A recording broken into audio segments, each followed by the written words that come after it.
There is not a one size fits all, here is your marketing plan, then these things are going to all execute exactly the way that we think they will. It really is building not just a community to buy your game, but to help you build that game. The truth is, I've only seen publishers that care a lot and try a lot of things, and it doesn't always work because things are crazy and changing and complex. I was one of those businessy publishing people that was like, why is it so hard to ship a game on time? Naively, just because I had not been in it. There's a million answers to that question. It's not even necessarily that a game sucks. There are some inarguably well-rated games that have failed. We're all like running a crazy science experiment together, hoping that this alchemy of things comes together to create this awesome reward in the end. But you don't always know what all of the ingredients are.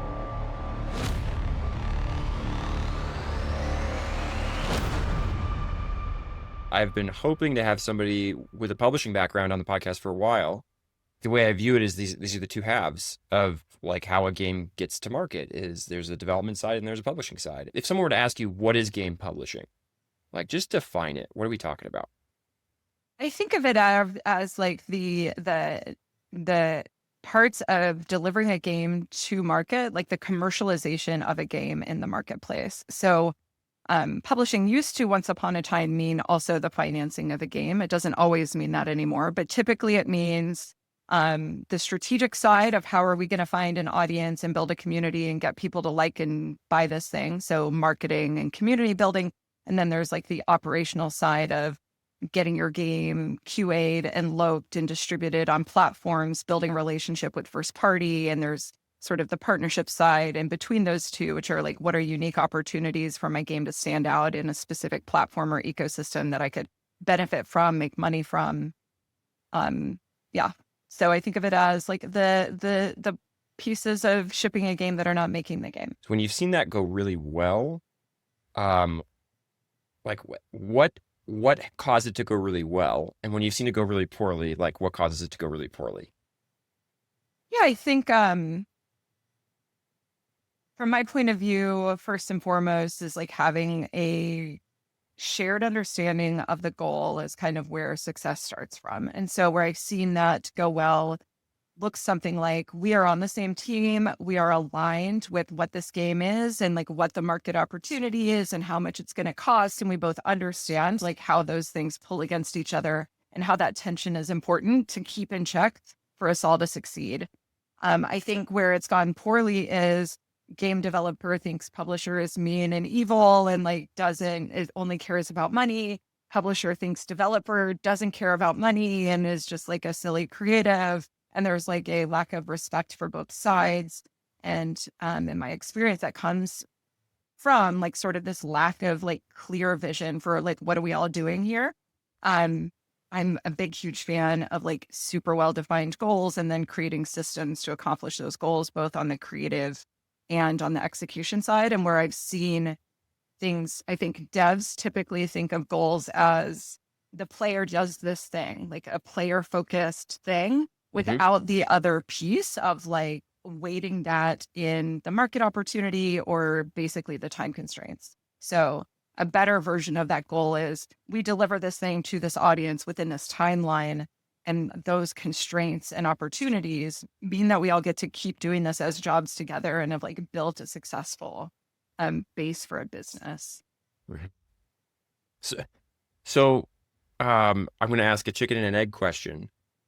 Does the animosity lead that divergence and dysfunction between the two groups as like, or is it the other? Is it like, oh, the fact that we sort of have different things that we're thinking about, does that just lead to the animosity? Like which comes first in your experience? And I don't know if that even makes sense, but like, yeah, how do we get to the place where there is a chasm between the two?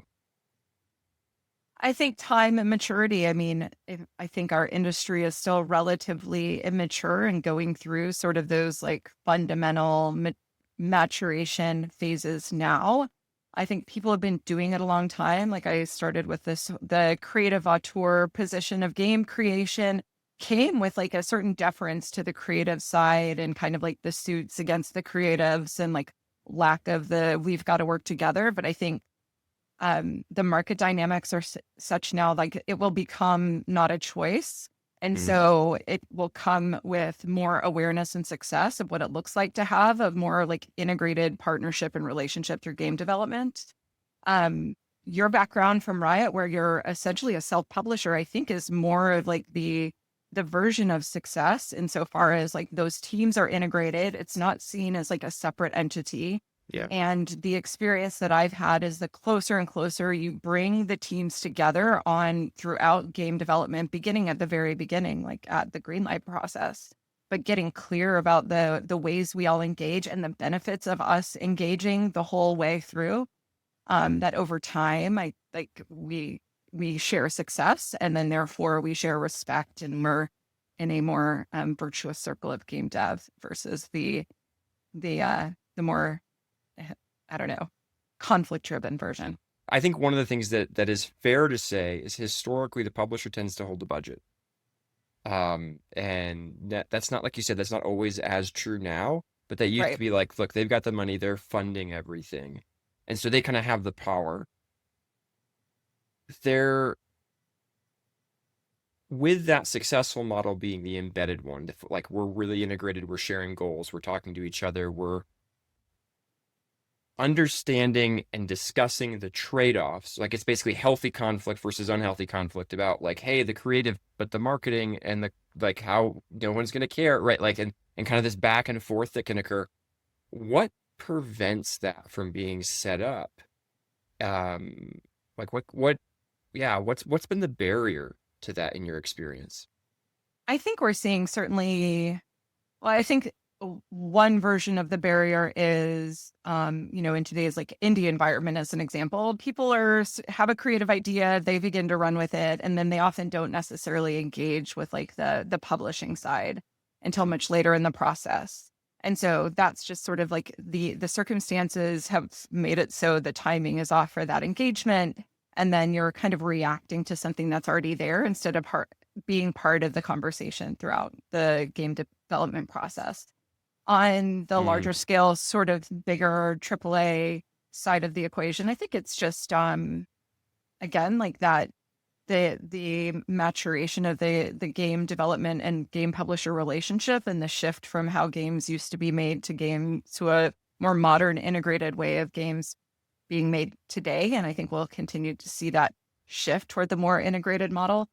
Um, and then with sort of the environment we're in right now in the industry, there are also a number of games that were invested in outside of the traditional publisher relationship that, be it angel investors or VC, et cetera, that were really investing in the creators themselves and the creative idea.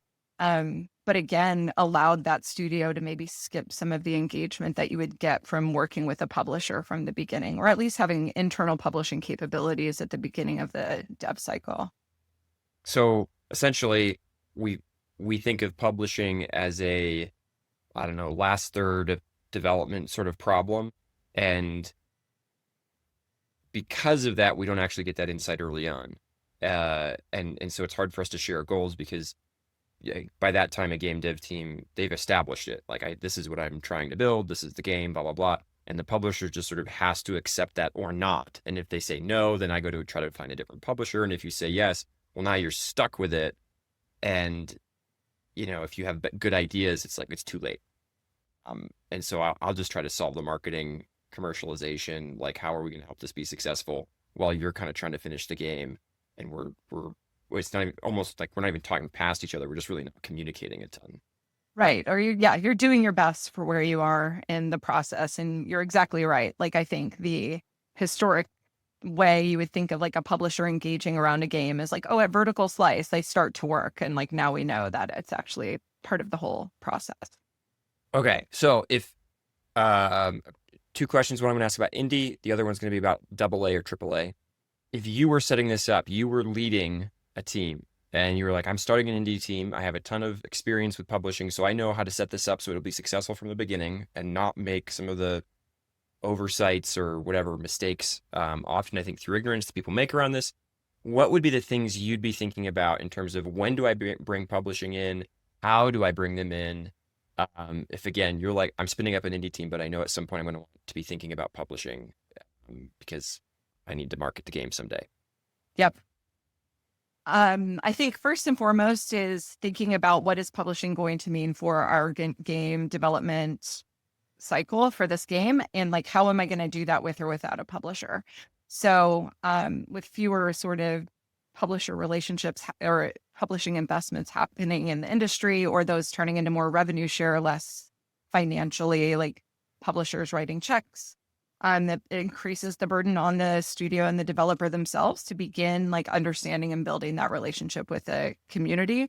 So figuring out a plan for how am I going to resource that? Am I going to find somebody fractionally to help me like launch and run my Steam page and help me with my demo strategy, even sort of at this like MVP version of publishing, like it needs to be accounted for a small team when thinking about bringing a game to market. So I would start with that. And I think um, building that relationship with the community and showing traction also benefits your ability to find a great partner, to find a great publishing partner, or find potentially deals with platforms, et cetera. So I would say build a plan for how you're going to resource the publishing needs, even if you have a small team.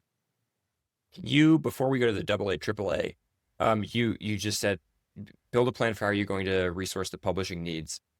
Can you just list like what you think of as, hey, these are the major things that are the publishing needs that you need to be aware of? So you mentioned community, you mentioned like beta, like some sort of alpha beta kind of, hey, it might be milestone plan or something like that. But like what are those publishing needs? Because again, I think a lot of people just like, oh, I want to make a cool game. It's like, cool. This stuff is not in the book about how game design works or something like that, right? So Yeah. So you're going to want to announce your game, have a Steam page set up, make sure that you're encouraging anybody who enjoys your game to wishlist the game, to follow your game and make sure that they're engaging with your content. You're going to want to build a demo strategy. You're going to want to have like good assets for your store, hopefully a trailer, and like reasonably polished assets for your Steam page, like give it a really good, solid professional shot, and then have a strategy for how you're going to continue to update and engage that audience. Is what I would consider the MVP of publishing would be your Steam presence and ongoing Steam community management strategy. And then I think to add to that, of course, is what are you going to do in social media? Like, are you building a community outside of that platform? Are you resourced to make sure that you have content to talk to them about and time to engage them? And think of it really as like building not just a community to buy your game, but to help you build that game. So as competition increases in the marketplace, that means there is more demand on your game to solve a unique problem for players.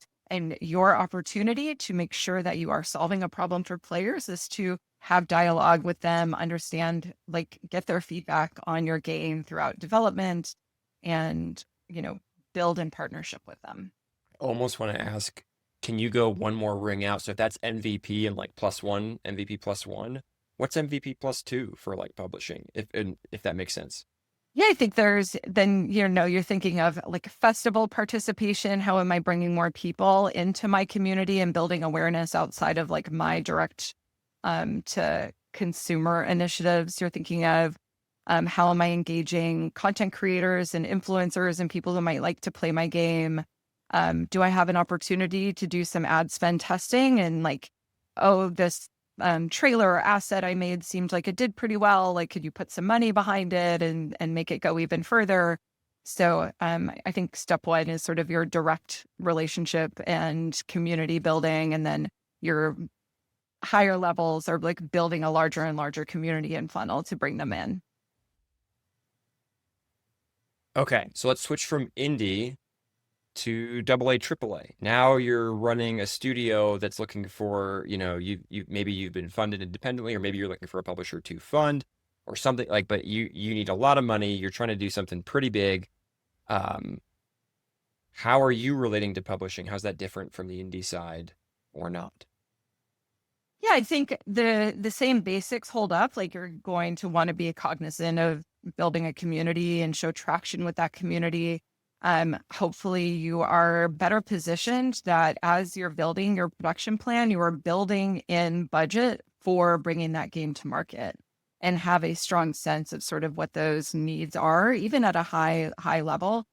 And then having that understanding of sort of that overall life cycle of launching a demo and engaging a community, and sort of that it's not just it's no longer I announce a game, I get some press to cover it, and then I get to launch it. Like, it's a far more engaged and complex go-to-market strategy. I think even being able to speak to that in the language of publishers, like showing that you understand sort of the weight that is expected for the publisher to carry, I think goes a long way. And showing, your understanding of what's needed to build a true like market and community for your game, and show that you're there to be a collaborative partner in finding this audience in a way that to our previous conversation of like that being adversarial, I think having an understanding of how much work that goes into that piece, like, builds space for collaboration. But the thing that just jumped to mind for me was this idea of, while game development has gotten more expensive, and you mentioned earlier, like, salaries went up, I think time to ship went up and size of team went up, and all three of those combined is just like, it's this sort of significantly higher expense than you would have thought. Also realizing that from what you just said, my mind was like, well, publishing sounds like it's gotten more expensive too, or at least more involved, and that usually means more expensive. It's certainly gotten more complex. I think, and I'm sure anybody in marketing would say, I'm sure it's true across multiple industries, but I mean, the like what social media platforms are most important for your specific genre is something that people have to worry about now. Like, very, very targeted. I think as the competition has increased, then the ability to like dial in more and more specifically on a niche and an audience has also increased. And so that creates a need for more and more specialization, a greater understanding of different marketing opportunities and ecosystems. And to your point, not necessarily more expensive. It's certainly more expensive from a traditional user acquisition, like just a dollar for dollar, but more complex and a needing for a variety of specializations depending on what the game is. Yeah, I remember talking to someone, they said something like, where you used to spend a big bunch of money being like a main show at a serious expo or something. Now that money, like, you don't even worry about that at all, because that's not where your audience is. You instead, I'm going to go and like invest that money into the community, into my Discord server, into the social media or whatever, over a much longer period of time. Okay, so definitely higher complexity. All right, that made me kind of think about this idea of, was there a point when that model of the publisher comes in at the last third to kind of, do the marketing and, whatever, push it out? Was there a time when that was actually, like, that made a lot of sense, where it was because there was less competition in the market, because the publishing was simpler than it is today in some ways, that like, yeah, we're going to build the game, we're going to get to a point, and then, publishing is, to your point, has probably been funding it this all along, but probably has been fairly hands off. And then we get to the point where we go, okay, got it. We've hit a threshold now where publishing is going to start being involved and is going to ramp involvement until we actually go. Did that used to make sense more than it does today? Yeah, for sure. It's like in the early days of 20 years ago, and it's just like a big monolithic release, and you just throw a bunch of money behind an announcement campaign and a launch campaign. I think that began to evolve as digital distribution became sort of overtook physical distribution. So you're no longer like driving for key, like, specific moments, but you're like building this momentum over time. And then you add on to the different ways that we consume marketing now. There are still definitely like really cool billboards, I'm sure, in New York City, but most of us are getting our marketing exposure like through the social media platforms that we're on. Right. So, right. yeah. Yeah, I do. A time.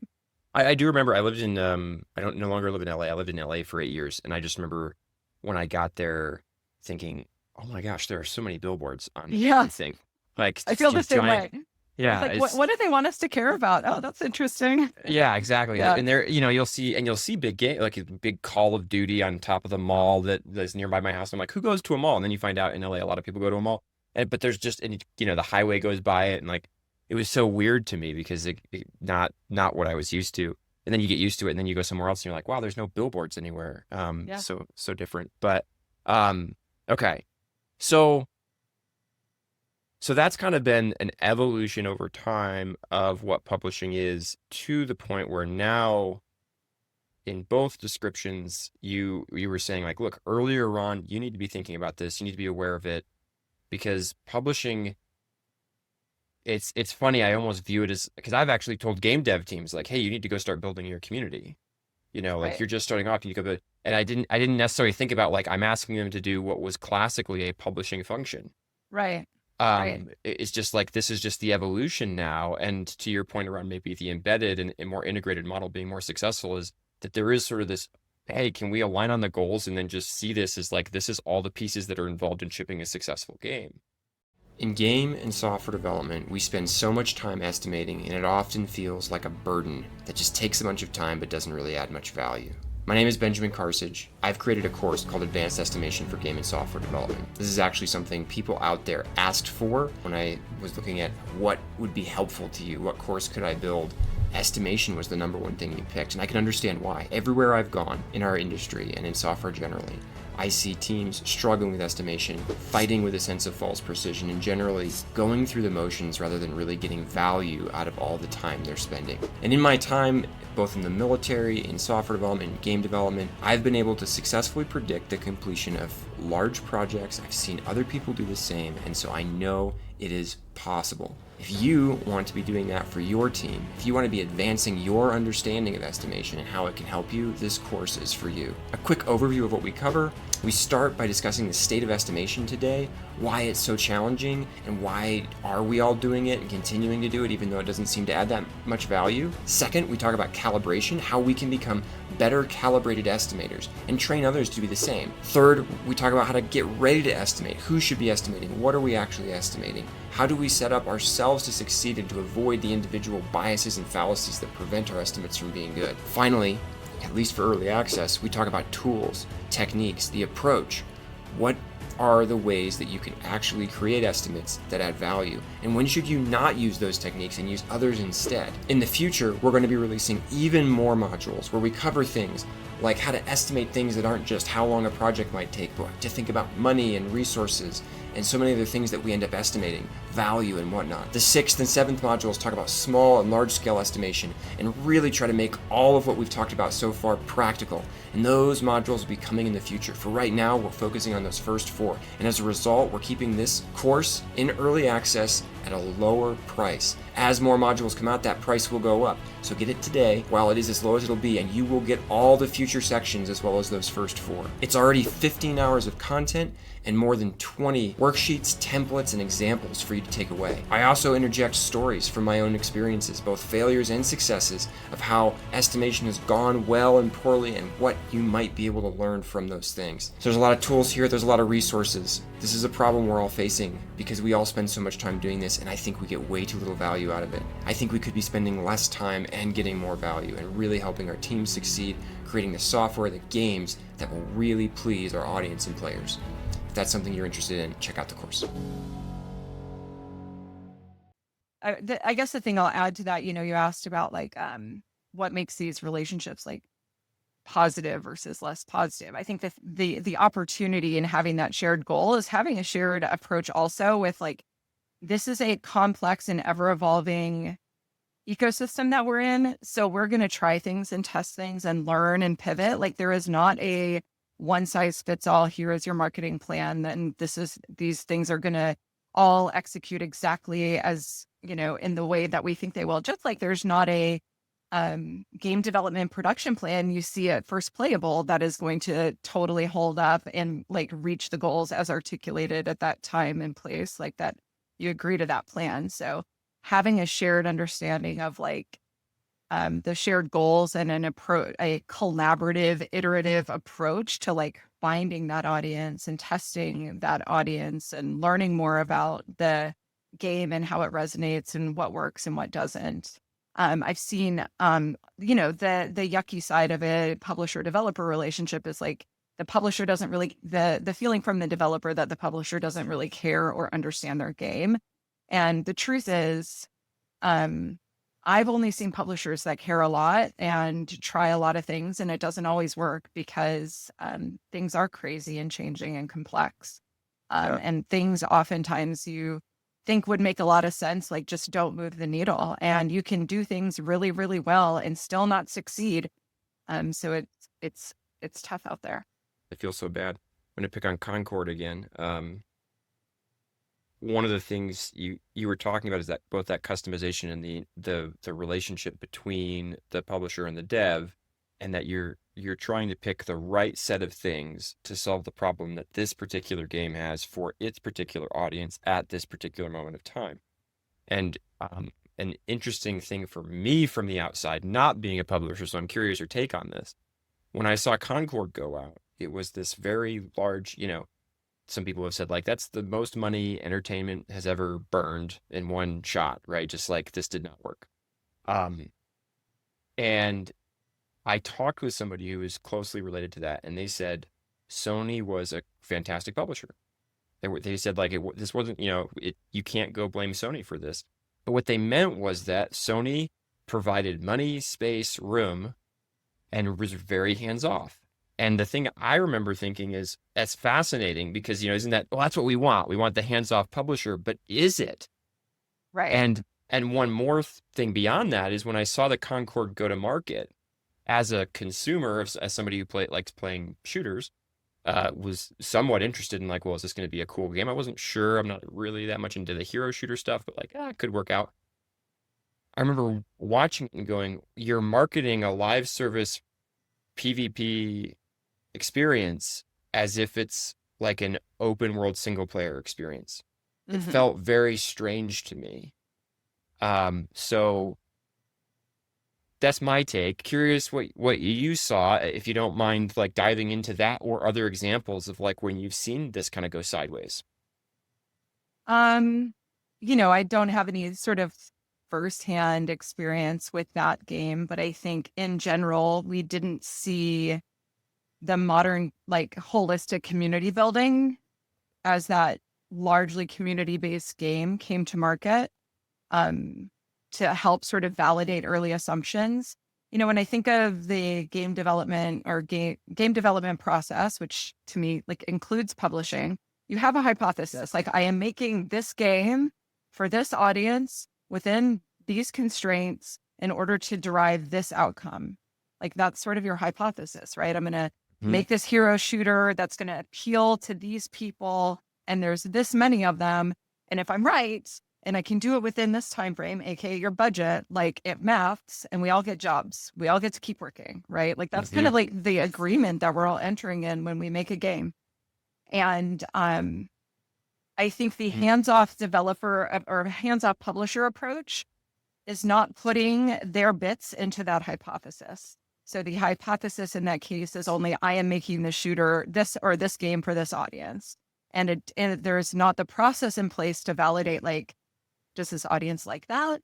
Um, like, are we speaking to them? Is our messaging and our marketing materials like resonating with them? Like, am I validating my hypothesis or not? Like, and if I'm not, what do I do about that? Like, what is my opportunity to learn from that and continue to change either on the dev side or the publishing side or both? And Mhm. so, to your point on like publishing being hands off actually can be a negative. I think like it's so important to have that shared goal, that hypothesis. I've seen others describe it as like, yeah, your thesis, but like that is the frame under which everybody's operating. And if you're not clear about that frame on both sides, then you're not going to be aligned toward the same goals and shit can just fall apart. Mhm. I'm very much appreciating this conversation just because it's again, even that simple thing you said of you're not just making this game for this audience, you're making this game for this audience at this period of time, and are they interested? Like there's a set Right. of stuff again that in the modern world you could say, well, an indie team has to kind of solve all that stuff themselves, and there's truth in that. But that's what the publisher's there to do, especially when it does get into these very large games. when you've seen this go south, or when, again, either in your experience or outside of it, we've said like, hey, there's some animosity. It forms these things like they're silly creatives, or they just care about money and not about the artistic, whatever it is we're doing. When you've seen this go poorly, what are the major reasons? I guess maybe I'll ask, like, what goes wrong on the publisher side that causes it to go poorly? Like, what's the mistake on the publisher side, let's say? And then what's the mistake on the dev side that you most often see trip the combined effort of these two groups to be successful in shipping a game? I guess I'll say what I think like a fundamental flaw on all sides of the equation, or a fundamental risk on all sides of the equation, is like somebody else has a better way of phrasing this, but I always phrase it as like new, like exponentially increases complexity and risk. So meaning if you have a new team that's never worked on an engine together, that's building a new IP, even if they've like done something else together ancillary, like that is just like riddled with like complexity and risk. And so your execution plans are probably like you're going to have a pre-production plan and a prototyping plan that is really, really like acknowledging all of the risks going into it.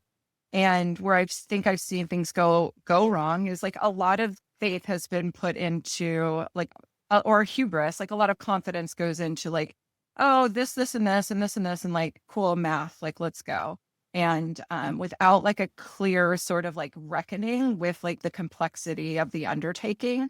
And then that complexity and risk begins to like stack and snowball when it's not really like questioned and prioritized. So if you think of the process for driving alignment, which is the connection between like goals and execution, right? Is like, so it's like, what are the goals? What is my strategy for accomplishing those goals? Like, how am I breaking that into smaller pieces? What is my process then for, what are my risks in execution? What is my method for prioritizing those risks? Like, how am I constantly like paying attention to the things that could mess up my ability to execute? And like, how am I like constantly like seeing if I'm on track? And it's kind of like this virtuous circle. So I think that fundamental flaw is like not really being like exhaustive and thinking about what are the risks, like what are we worried about here, Right. and like how are we seeing if we're like still on track or not. And that comes into play on both sides of the equation. There's so I loved how you said it, like the more things that you would say are new, Yeah.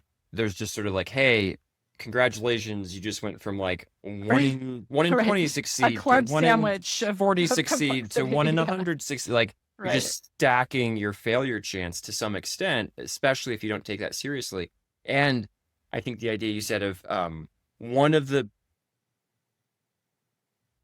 I'll open this can of worms. One of the things that I'm not surprised by, but I think it's worth acknowledging, is that almost every game team out there, while they're developing, thinks they've got a great game on their Yeah.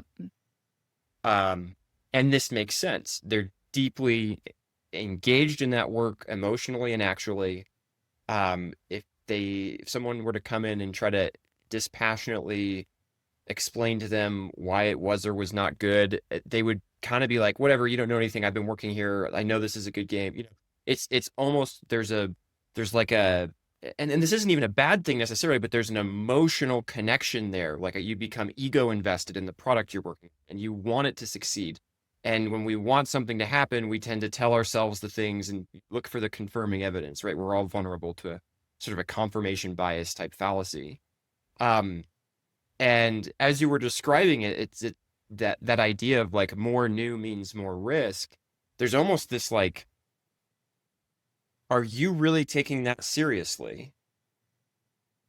And your answer seems to be like, often no, often you're not. Like this is a fundamental flaw you see many times on the publisher and the dev side, is just not really accepting, hey, yes, we're optimistic. Yes, obviously we think it's a good idea or we wouldn't be doing it. Simultaneously, are you really looking yourself in the mirror and saying like, what is going to trip us? Or are you allowing the blind spots, like, no, I'll just focus in on the pieces of this I really like, and I think it's going to be really good. And this kind of ties into this idea of, I wonder, we tend to come together around the game rather than the studio, if that makes sense, right? Like, okay, so and maybe not later. I think later on, publishers and studios develop relationships, like you said, once there's been some success and we've learned to trust each other, and that can continue over time. Um, but early on, we're often like talking about the game, not necessarily the studio. But the reality is, wouldn't it be great if we could get like, I don't know, like 3 months into working on a game and realize this game is bad, and not feel like we're sunk costed into just, well, let's try to make it work, versus going like, well, let's can it like it's just the game and see if there's another game we could build. But that's so difficult because I think it pushes against that ego investment. It pushes against the emotional attachment that we end up to the product that we're working on. And one last thing, and then I'll let you kind of respond to all the nonsense I'm saying. But I made a LinkedIn post because I found out somebody had decided, after working on a game for a really long time, the three founders all like apparently had some meeting, and they were just suddenly all just recognized, like, none of us want to build this anymore. We're not actually excited by this, and they shut the whole team down. Mm-hmm. And they were like, why continue, right? Like, whatever money we have in the bank, let's give it out as some sort of severance, give it back to the investors. But like, we don't want to do this. And it to me, I actually looked at it and I was like, sure, there might have been other things. Maybe we could pivot it. Maybe we could have done a different game or whatever. But like, if these people just decided like, hey, this isn't what we want to do, I think so many people get caught. Like, well, I have to finish. Oh, no, we gotta, like, well, just, and someone else described this to me as, I get caught just thinking that all I need to do is hit the next milestone and not really think about the big goal, right? If I can just get the money for the next milestone, then we'll get through that. And then once I get that one, I'll get the money for the next milestone from the publisher or the VC or the whatever. And not really ever stopping and going like, wait, is this game any good? Yeah. Like, do we still want to be making this? So anyway, some version of sunk cost fallacy or all the other things I've said. I just said a lot of things. I'm curious what's coming up for you. Well, I mean, inherent in what you just said is that like humans have jobs correlated with the success of that game and that investment.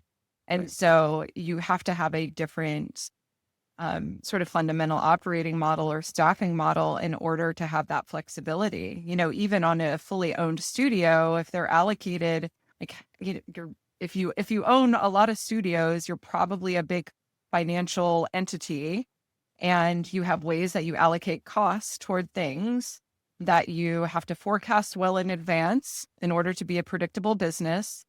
And if you suddenly say, I'm no longer doing this thing, it creates like a problem for the entity to solve, right? That was not planned. And if you're an external studio who has committed a game to a publisher, for some amount of money, the money goes away if you're not fulfilling that obligation. So Yeah. I think what you are pointing out is a need for a really strong and protected like prototyping culture within studios and publishers that has a little bit more of that flexibility, but still within constraints. Yeah. But where you're not talking about like having, full human, like tons and tons of humans allocated to a thing before you've really kind of proven out some of those core risks, which ideally is part of like a actual pre-production phase of development, is getting to that place of confidence of like, okay, it's not like we're out of risks, but we think we've solved the main things that would get in the way of us succeeding. So yeah, that's I think the solve to that one, but it takes an incredible amount of discipline. Yeah. And it really means a like tight process on identifying what those goals and risks are and how are we going to do it. And then some sort of financial support mechanism that isn't going to, doesn't make any surprises when you do have to cancel something. Right. Yeah. But yeah, I think canceling a game late in development is just incredibly hard for everybody involved. Oh yeah. Well, and one of the this is putting new color to, there's a set of problems that I've seen very consistently across studios of different sizes and all these different things. There's the one you've alluded to already several times, which is vision. Do you have a clear, concise vision? Another one that comes up quite a bit is what we started calling the rush to production. This idea of like, I want to get out of ideation and pre-production. And one of the ways I've framed that is like, look, there's a lot of uncertainty in those spaces. I think humans don't like that uncertainty. They want to get to the point where like we're just building it. We're not having a bunch of like existential threats in the form of things we don't know sitting around us. And we're going to rush to production. We're going to say like, this is okay, this is it. And then we're going to, yeah, I can't believe I haven't thought about this till now. And again, glad you're here, kind of to open up the space is like, oh, of course, if I get to production and suddenly I do have a bunch of staff and the studio or the publisher has decided to invest a bunch of money, we're all in it now till the end. Yep. Like, it's much harder, when you're 10 people and it's not working, that's not that hard a conversation. When you're 70 people, that's a much harder conversation. We're more likely to be sunk costed into continuing and shipping. And so it's self-protective of my salary, of my revenue for my family, Yes. say, and like my rent check, that like we get to production because then, well, I got now 2 years of production, so at least I'm employed probably for that amount of time. Like, and so there's this sort of counter incentive in there to really acknowledging like this isn't going well. Right. And I think that is broadly negative because it leads to a lot of waste. Like a lot of money is spent on things because it is so hard to cancel a game late in development. It still happens, but it's fairly rare. Yeah. And when it happens, everybody kind of asks this question, which is like, what went wrong? And I think that's, again, that points to sort of the bias of like, well, something must have gone wrong if you canceled the game, contrasted with Supercell's much talked about model of like, hey, we're canceling stuff all the time. Like we cancel, dozens more things than ever ship. And even after we've shipped things, we'll shut them down if they're not really working out the way we want. So even when something gets through all the gates and it's like, yep, not work. Okay. We're going, and they again have the luxury of that because they're an insanely profitable company based on hits they've had in the past. And so they can afford to do that. And I think it's the right thing to do, to be willing to cut at any time when you realize this isn't a good idea. But especially when we're dealing with two different companies, the publisher might be fine. The developer, like we have to fire everybody. Now again, over a long enough period of time, the publisher loses too. Right. But like the more good money we throw after bad, that's actually really bad for the publisher. I think of, some of the major publishers I think are struggling right now in some of these spaces. Sony, I don't think severely, but Concord was certainly I'm sure that was like a warning flare fired across their publishing department of what happened here and how do we prevent this from ever happening again. And then Ubisoft is another one I think that struggled a lot with sort of recouping what it needs to in order to continue to be a profitable company. Anyway, again, just like there's a really direct financial incentive for a company to push into production quickly to achieve a steady job until completion. Right. I think, and therefore there are often a lot of incentives on the studio side to exhibit confidence and overstate confidence in development plans or production capabilities. I think, now that I've gotten to be on both sides, so, I spent most of my career in publishing, but I did get to do a bit in dev. And I'm glad I did because I was one of those sort of businessy publishing people that was like, why is it so hard to like ship a game on time? Like naively, just because I had not been in it. And there's a million answers to that question. But I think if I were in a position to sign a game now, I would do so with a heck of a lot of due diligence and being very, very exhaustive on the production team to understand like their plans, their risks, their risk mitigation strategies. Like I would want a reflection from that studio leader or that game leader I would want to see what they're afraid of. Like, I don't actually want to know about like confident, quick, like give me a couple bullets on like the things that you think are no brainers, or like, let's have a conversation if I think there's something. But I want a better articulation of like, what are the actual risks, like with the project, with the culture, with the execution, with the technology, with the audience, because those are the things that we want to collectively work together to mitigate. That's where I think the publisher is not just an ally in helping you find a market, but it's more smart brains, hopefully, in problem solving for those hard times, or creative problem solving if there is like technical expertise needed, or staffing availability, or being able to, like, for a big publisher, pull resources across hundreds, if not thousands of people. It's like a clear advantage. Yeah. But a lot of times, like, developers want to protect their team, want to protect their game, and aren't necessarily, or maybe just frankly lack the experience, because they do get so close to it. I mean, there's always that, I'm sure there's like a common psychology term for it, but you're so close to the problem, you can't always see what it is. Like, Yeah. I've talked to studio heads where I'm like, okay, you're looking for X amount of funding. Like, tell me more what that's for. Like, what are your biggest priorities? And they'll give me 4 or 5 priorities. And 2 of them, I'd be like, oh man, I would not put that top on the list. Like, you're missing these other big giant things on like the publishing or commercialization part, but you're really worried about, like, I don't know, some multiplayer connectivity thing that only might impact like 10% of a total installed base that you won't know about until X future time. I don't know. So, Yeah. just not having the same point of view on like the whole problem space to be solved. Hey, leaders and game devs, if you love what we do here at Building Better Games, imagine what we could create with your support. By joining our Patreon, you help us bring deeper insights, develop better training, and host more expert discussions to level up your leadership and game development skills. Plus, as a patron, you're going to get exclusive behind-the-scenes content, early access to episodes, and a chance to ask your burning questions directly to us. Join now and help us build better games together.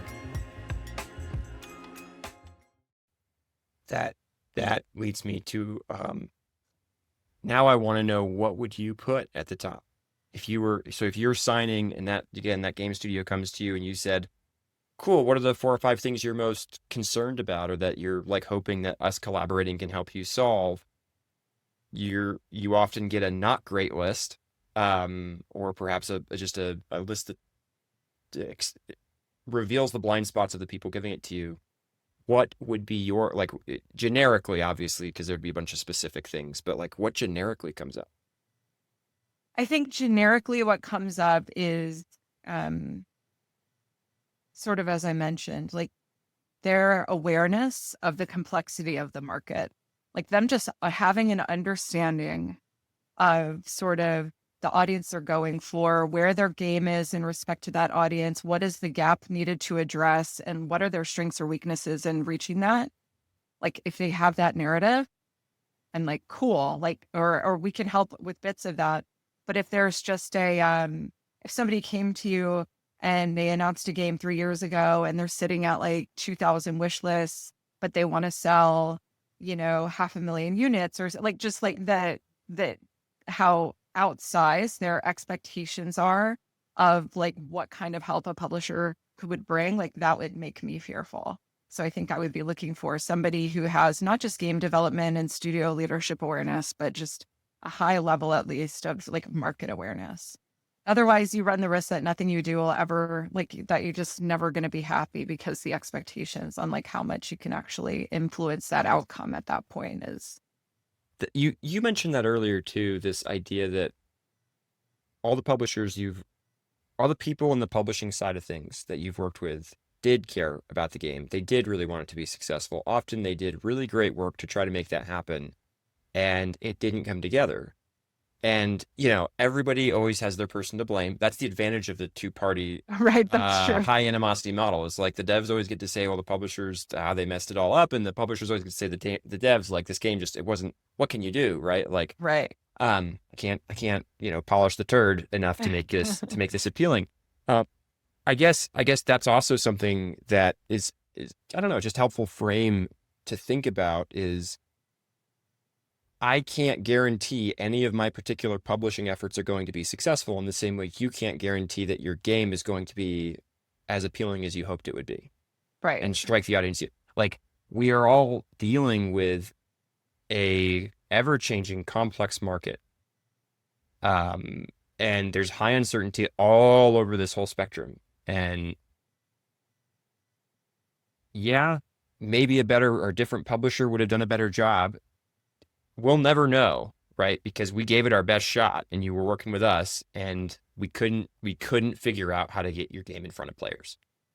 And again, that's not something where it's like, again, it's easy. The cheap thing is to say that's because your game sucks, but the is like, I really tried and I wish I could have, and I don't. I'm bummed, right? Like, this was my job. This is what I do professionally. Like, I love this, and this is how I pay the bills, and I don't want to look behind me and go, look, these are all the games you failed to make successful that you were responsible for. So there is deep investment in this being successful, even if there is animosity. I try not to dehumanize, but I think this is a helpful conversation and just around that space of like humanizing the other, with my exposure being more on the dev side. Yeah, I think on the publishing side, making hard decisions or not having the success that you want is, I mean, it's tough on that side as well, even if they don't at that time maybe pay the human consequence that sometimes studios have to pay first.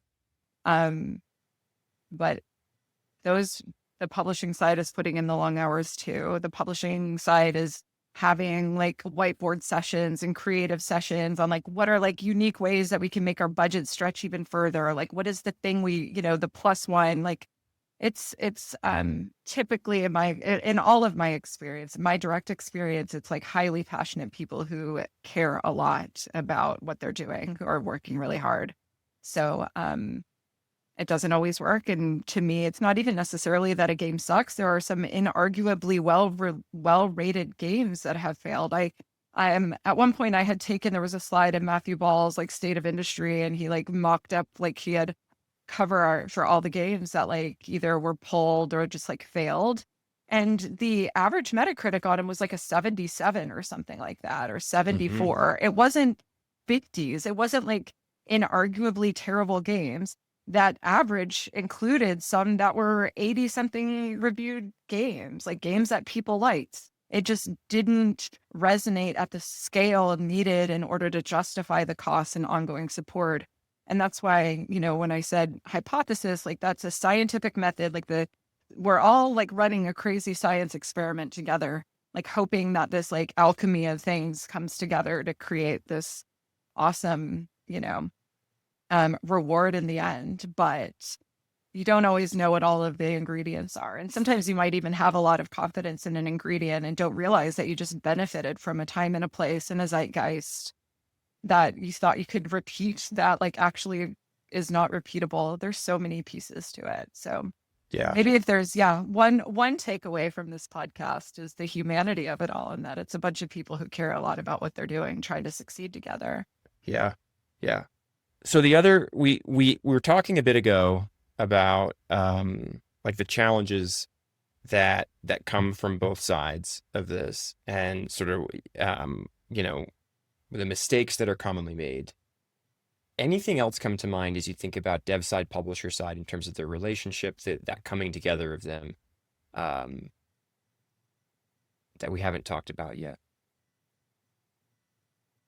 I don't think so. I mean, I think what I've seen in the last couple of months as I've been back engaging with all kinds, shapes and sizes of developers and studios, is a growing awareness of sort of the need for publishing overall and the importance it plays in the total ecosystem. A lot of self-awareness with their own strengths and confidences within that space. So I think we're beginning to see that sea change of like a less sort of cynical or, oh, just give me a marketing guy, that's all I need, like a less dismissive view of what it means to have publishing. And I think, overall, that growing complexity means growing reliance on more specialty and more smart brains, like associated with solving the problem of finding players and solving a player need. Mm-hmm. Do you think most of the publishing organizations out there are seeing that the same way and making those adjustments? Or is this something where like it's kind of cutting edge? Some people are figuring it out, but there's still others that are operating in outdated models. There are a lot of new publishers coming online, just as we've seen a couple fall by the wayside. We're seeing a lot of new publishers, and they each definitely have like a new specialty. So that makes me think like, yeah, people are recognizing sort of the need for like more engaged publisher developer relationships. Usually we're seeing these publishers like fall into specific specialties or areas of focus. Cause I think again, because it's so complex, the more you can kind of just like get really good at doing a couple things instead of being good at everything probably benefits, at least on the smaller side of things. So yeah, I think we'll see more and more like opportunities for more integrated dev publishing models.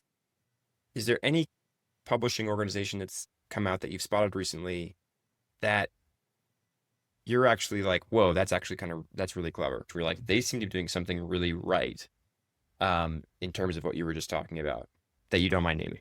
I think the shadow publishing, like the for hire, is a really innovative model and needed in the marketplace. I really like the Cool Down group, the X Gearbox guys. Like I'm a big fan of them as humans. And so that to me, like that resonates really highly with me. Just personally, I think like counting on good people to do good work should be at the forefront, but they're also being very specific and strategic with how they are looking at their upcoming portfolio and their game evaluation methods, and are just kind of smart in their approach. Digital Banditos like are the X versus Evil guys who now have resurrected an indie publisher, where what I like about the companies that are coming from earlier companies is they're like hitting the ground running with all of the stuff that they just learned from doing it before with like new insights. So they're just like much faster to market traction versus like starting from zero, because there is so much that we're always constantly learning. So finding those companies that have kind of already done it, but are looking for a new way to approach the market, I think is really smart given sort of how complex it is to bring games to market now. If you were to speculate about the future of game publishing, and kind of try to run forward next, I don't know, 5 years, 10 years, 2 years, whatever you think is reasonable, what do you see coming? I think we're going to see more of this sort of like commoditizing publishing, more niche and specific publishing dependent on the game. We're going to see more data being leveraged to help identify good games and bring good games to market. I think we will see maybe experimentation even on the AI side with like market testing of games much earlier in development. Like, the same way we do like marketing concept testing, you could inarguably do that with game concepts, like run campaigns to see if people are interested in games or features before you make them. That could be a cool innovation. And then there's the funding side of things. We've seen an increase in non-publisher funding of games, at least in the early stage. And I think I'm hoping there is more innovation in the finalizing and go-to-market phase of publishing games, because there's still, I've seen a couple announce recently, but still relatively small scale, meaning like, how do we fund marketing? Like, I think one of the biggest gaps in the industry right now is we have actually a lot of like pretty good games that are showing market traction, but just like need money for like the marketing and maybe the loc and like the final bits. So finding access to capital for that final phase. Mm. And then somebody's going to have to figure out discoverability beyond what we have today. Like right now, there's so much content, and how do we find new ways of exposing things to people that they might like? Cool. I don't have an answer to that one though. No, I don't either. The video game version of Spotify or Pandora or something, I do not know what that looks like, or if that's even a good equivalent.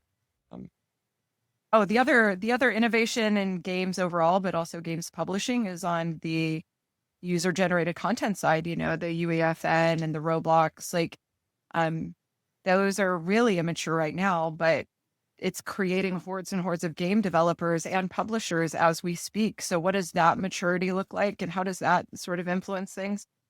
I don't have an answer for that, but I do feel like the games industry in 10 years is going to look pretty different than the games industry looks, at least for the last 5 years. Yeah. Yeah.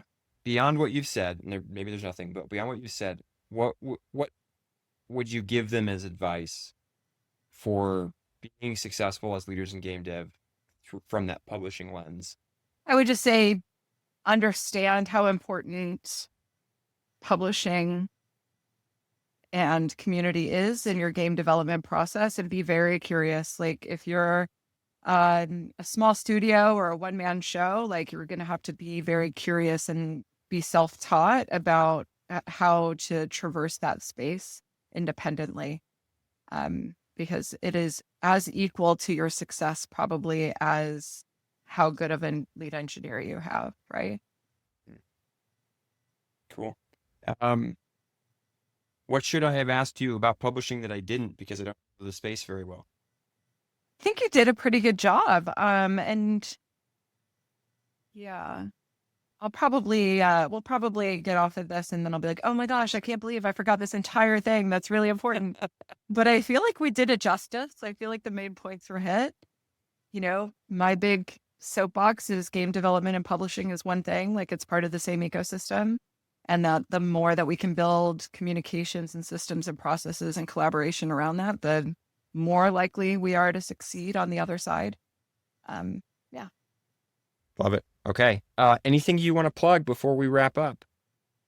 I do advising and consulting now, so I guess I'll plug that. We'll have LinkedIn for her in the show notes for Elizabeth, so you can check it out there. Yeah, on my LinkedIn, like once upon a time, I posted a ton of like resources that I read to learn more and more about the games industry, Substacks, all the things. So be sure and check that out too. Awesome. Yeah. Okay. Well, I think that about wraps it up. Thank you so much for taking the time. This has been awesome. Yeah. Thanks, Ben. I appreciate it. Here's my summary of the conversation you just heard between me and Elizabeth Howard. First, publishing is all the stuff that isn't building the game that gets said game to market. From community building to QA, first-party relationships, localization, and of course marketing, there's a lot that goes into making a game successful. It's not just where money comes from, and some models of publishing might not provide financing at all. Second, yet again, vision takes center stage. Does the dev team and the publishing team share a vision of what success looks like? If not, that's where you want to start to make things better first. Third, while publishing and development have historically been separated, modern publishing is getting more and more embedded with development to remain effective. All sides need to work together to solve a real player need. If you're still tossing your game over the fence to be marketed, you need to update your thinking. Fourth, publishing starts when the game starts. Whether that's thinking harder about the audience, building a community, checking data, or just recognizing go-to-market costs before they surprise you, you can't wait till the game is finished. Done well and with an aligned vision, this also means more smart people trying to solve how to make your game successful throughout development and from more different lenses. Fifth, self-publishing is getting more common. If that's you, you need to be thinking about how you announce your game, how your Steam or equivalent page will be set up, and what your content and demo strategy will be to keep that community growing. Better, know what social media platforms you want to target, where your audience is perhaps, and how you're going to get feedback out of that community. And even better, think about how you're engaging content creators and influencers and where you will test and spend your limited ad budget. Sixth, if you can't speak to the realities of the market and where your game sits, don't expect to attract publishers. There's a lot of myopic thinking in game dev. You need to be able to zoom out and see that big picture. Seventh, sometimes despite everything seeming to go well, it still doesn't work out. Learn what you can, but recognize that the world of game dev and game publishing is complex. You can never guarantee a successful outcome. Eighth, if a game is greenlit, that doesn't just mean you have a chance to make something. It also means you all have a job for the foreseeable future. It's good to recognize that plays into all the decisions that are made around getting something greenlit and where you go after. Ninth, everyone is working hard to make a game succeed. Publishers aren't up in ivory towers flicking cigarette smoke over the railing while watching a launch crash and burn. They are invested in doing whatever they can to make the game a hit. Be wary of dehumanizing anyone as outsiders or thinking they didn't really care. Okay, that's all I got. Thank you.